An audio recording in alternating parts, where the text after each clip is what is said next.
Blackstone Audiobooks presents The Worst Journey in the World by Apsley Cherry-Garrard.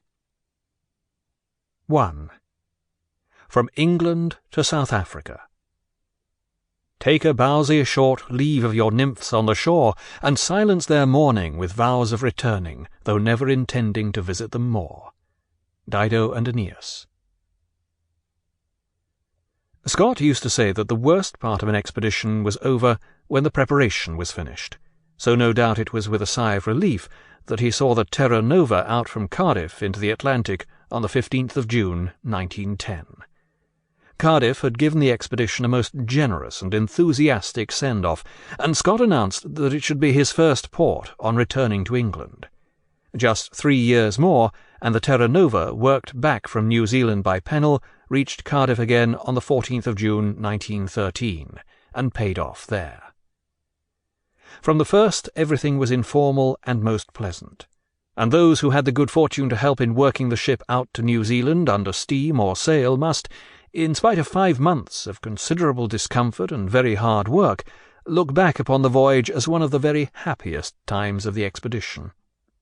To some of us, perhaps, the voyage out, the 3 weeks in the pack-ice going south, and the Robinson Crusoe life at Hut Point are the pleasantest of many happy memories.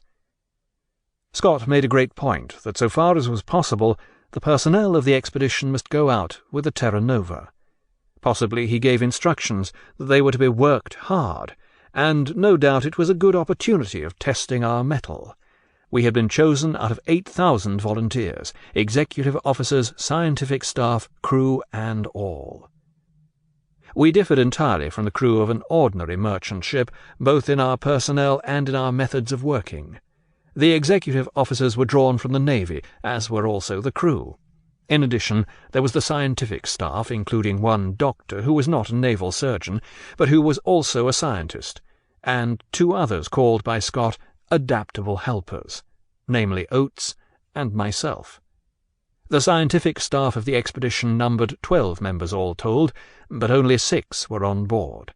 The remainder were to join the ship at Lyttelton, New Zealand, when we made our final embarkation for the south.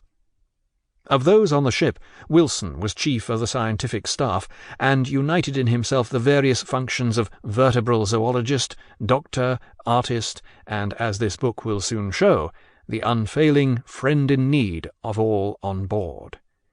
Lieutenant Evans was in command, with Campbell as first officer.